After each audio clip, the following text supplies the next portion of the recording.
Hello students, next देखेंगे हम question number 7 क्या कह रहा है। Solid consisting of a right circular cone. ठीक है, एक सॉलिड है जिसके अंदर एक तो राइट सर्कुलर कोन है। ठीक है सर, तो पहले तो कोन बना दो आप आराम से, जिसकी हाइट आपको क्या दे रखी है। सर मुझे हाइट दे रखी है इसकी 120 एंड रेडियस दे रखी है मुझे 60। स्टैंडिंग ऑन अ हेमिस्फीयर, ये हेमिस्फीयर के ऊपर है। ठीक है, हेमिस्फीयर की रेडियस भी 60 है। Hemisphere of radius 60 centimetre is placed upright in a right circular cylinder. इसको अपन एक सिलेंडर के अंदर रख दिया है। इसको अपन ने किसके अंदर रख दिया है? एक सिलेंडर के अंदर रख दिया है। ठीक है सर, लो रख दिया। बताओ यहाँ तक समझ में आ गया? और सर आ गया। फुल ऑफ वाटर, इसमें पानी भरा हुआ है। Such that it touches the bottom, bottom पे टच हो गया। Find the volume of water left in the cylinder. देखो ये पानी के अंदर गया तो कितना पानी बचा इसके अंदर। तो इसके वॉल्यूम में से अगर मैं ये जो सॉलिड दिख रहा है आपको, अगर इसको माइनस कर दूंगा तो मेरे पास लेफ्ट पानी आ जाएगा। यहाँ पे जो लेफ्ट पानी होगा, मैंने आपको क्या बताया था, हमेशा जो भी आइटम पानी के अंदर जाएगा तो उसमें से उस आइटम का जो वॉल्यूम होगा ना, उतना वॉल्यूम का वाटर डिस्प्लेस हो जाएगा, बाहर चला जाएगा। भाई ये पानी के अंदर गया तो इसके वॉल्यूम जितना पानी बाहर चला जाएगा। कुछ समझ में आया? तो जो लेफ्ट वाला वाटर है ना, ये बचता है यहाँ पे, लेफ्ट वाला वाटर। तो समझ में आया क्या? हाँ सर आगे। तो लेफ्ट वाटर पूछा है, if the radius of cylinder, radius of cylinder भी आपको क्या दे रखा है? 60 दे रखा है। और हाइट दे रखी है टोटल सिलेंडर की 180। ये नहीं भी देता तो भी हम फाइंड कर सकते थे, क्योंकि ये आपके पास 60 था और ये 120 और ये 60। ठीक है, तो थोड़ा कंफ्यूज हो तो ना, अगर एग्जामिनर अगर कभी इस चीज को हटा दे तो आप कंफ्यूज हो, तो आप इस तरीके से फाइंड आउट कर सकते हो। ठीक है सर, तो गिवन क्या है आपके पास, देखो समझो। From the figure, from the figure, ये जो आपको फिगर नजर आ रहा है, इस फिगर में देखो, जो सॉलिड है, ये जो सॉलिड शेप दे रखा है, solid consisting a cone and a hemisphere. ठीक है सर, इसमें दोनों चीजें हैं। तो सबसे पहले मैं कोन की बात कर लेता हूं। Radius of cone, radius of cone दे रखा है 60 centimetre and its height is 120 centimetre. Clear हो गया कोन के लिए? अब हेमिस्फीयर पे देख लो। ऑल्सो रेडियस ऑफ हेमिस्फेयर अगर मैं कहूं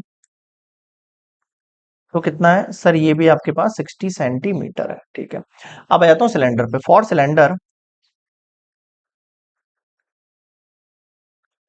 सिलेंडर के लिए अगर देखो आप, तो हाइट ऑफ सिलेंडर, इसको मैं स्मॉल एच से डिनोट कर रहा हूं, ध्यान रखना आप इस चीज को।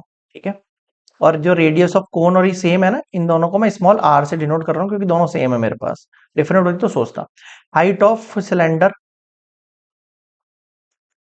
कैपिटल एच से डिनोट कर रहा हूँ, जो कि 180 है। आप चाहो तो और कुछ से भी कर सकते हो, R1 R2 H1 H2 like that. और आपके पास जो रेडियस ऑफ सिलेंडर है वो भी सेम ही है, तो मैं उसको स्मॉल से ही डिनोट कर लेता। चाहो तो आप कैपिटल से कर लो, कोई ऐसा इशू नहीं, बाकी सेम ही है। समझ में आ गया? हाँ सर, अब आपको वाटर निकालना है, जो लेफ्ट वाटर बचा है इसमें वो। आ जाओ नेक्स्ट स्लाइड पर। देखो, find the volume of water left in the cylinder.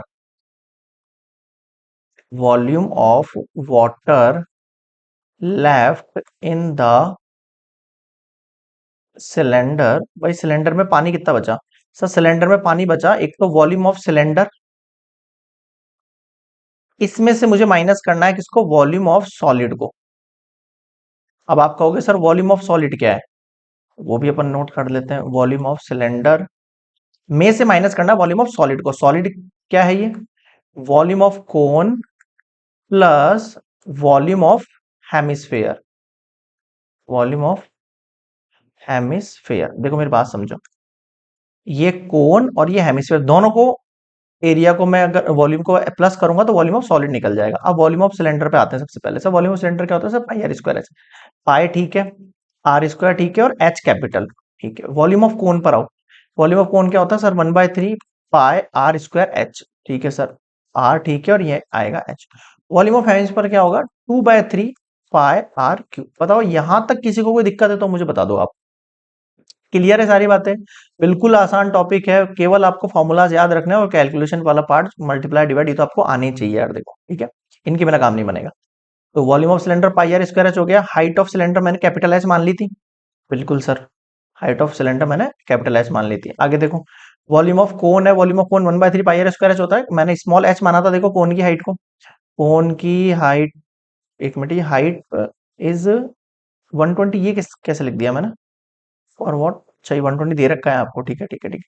Height of cone दे रखा है, स्मॉल एच से डिनोट कर रहा था मैं इसको, ठीक है, देखो इसको थोड़ा अलग से कर देता हूं मैं ऐसे, ठीक है, 3 स्लाइड हो गई है, 120 स्मॉल एस है, और बाकी जो रेडियस आपको दे रखा है, कोन का रेडियस भी स्मॉल आर से करा, इस हेमिस्फीयर का भी इसी से किया। अब आप चाहो तो इसमें से कॉमन निकाल सकते हो, क्या, केवल पाए को निकाल सकते हो, केवल पाए की बात कर रहा हूं, अंदर क्या बचेगा, आर स्क्वायर एच बचेगा, माइनस, यहां देखो 1/3 आर स्क्वायर, देखो आर भी निकाल सकते हो, एक आर और निकाल देता हूं मैं, एक काम करता हूँ आर स्क्वायर भी निकाल देता हूँ। देख रहे हो कॉमन किस तरह से निकालो, देखो कॉमन निकालने से आपका कैलकुलेशन वाला पार्ट थोड़ा सा छोटा हो जाएगा, मान लो आप, देखो मैंने पाई और आर स्क्वायर निकाल दिया, देखो ब्रैकेट में एक तो एच बचा, माइनस इधर से 1/3, इधर से पाई आर स्क्वायर चला गया तो केवल एच बचा, प्लस 2/3 इधर से पाई बचा, एक सेकंड, पाई तो चला गया, सॉरी, पाई चला गया, आर स्क्वायर चला गया, तो ओनली आर बचा, एक आर, सिंगल आर की बात कर रहा हूँ ना, आर क्यूब था इसलिए इसके अंदर।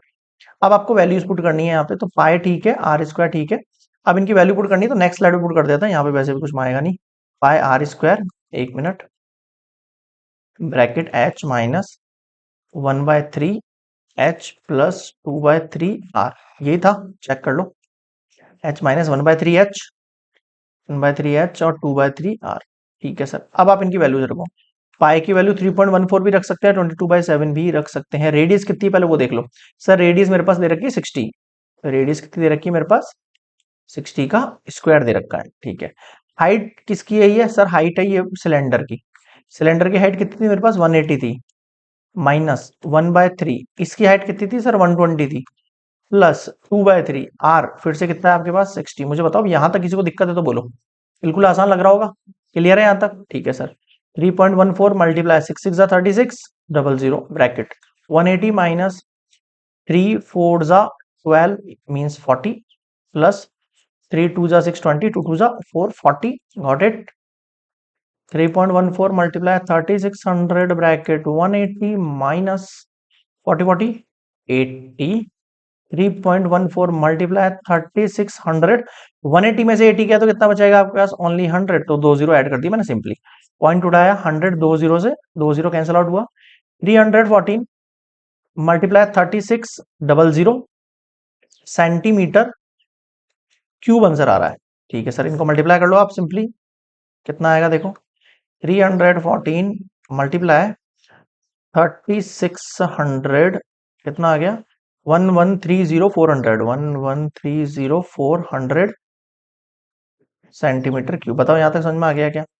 हाँ सर, अब आप देखो इस आंसर को, मैं नेक्स्ट स्लाइड पे समझाता हूँ,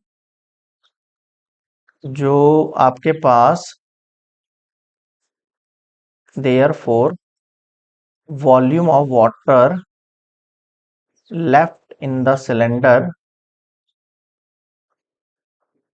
कितना बचा, 1130400 सेंटीमीटर क्यूब आया ये, यहां तक समझ में आ गया? हाँ सर।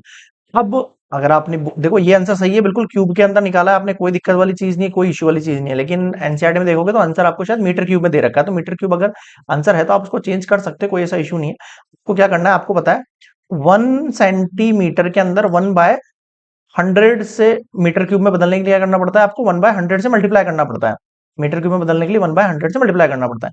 और यही अगर मैं सेंटीमीटर क्यूब की बात करूं तो 1/100, 100 और 100 से मल्टीप्लाई करना पड़ेगा, तब मीटर क्यूब आएगा। कुछ समझ में आया?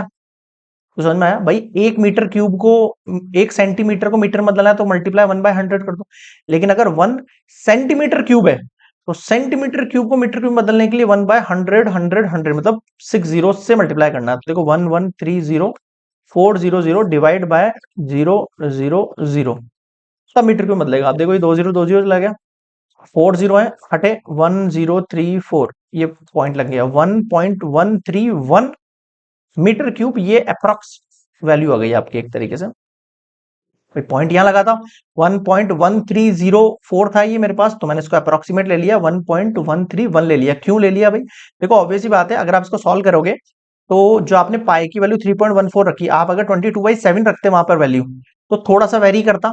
तो वेरी करने के लिए तो मैंने जगह छोड़ी नहीं, मैंने क्या किया, सिंपली इसको अप्रॉक्स में निकाल लिया है। अप्रॉक्स वाले जो वैल्यूज होते हैं वो क्या, जैसे पॉइंट के बाद मुझे 2 या 3 डिजिट लिखने होते हैं आंसर, तो मैं क्या करता हूँ उसके पीछे के जो डिजिट उनको स्किप कर देता हूँ, ठीक है, और उनकी जगह पॉइंट बढ़ा के लिख देते हैं अपन, तो 1.131 हो जाएगा। 4 आ गया, ये इसमें 1 ऐड कर दिया, इसका मतलब ये अप्रोक्सीमेट मान हो गया, चलता रहेगा। इसकी जगह 22/7 भी करते हैं अगर आप, तो भी आंसर इस तरीके से थोड़ा सा वेरी करता, 0 4 की जगह मान लो 5 आ जाता है, या 0 की जगह 1 आ जाता, लाइक डेट ऐसा। क्लियर हो गया यहाँ तक? ठीक है सर।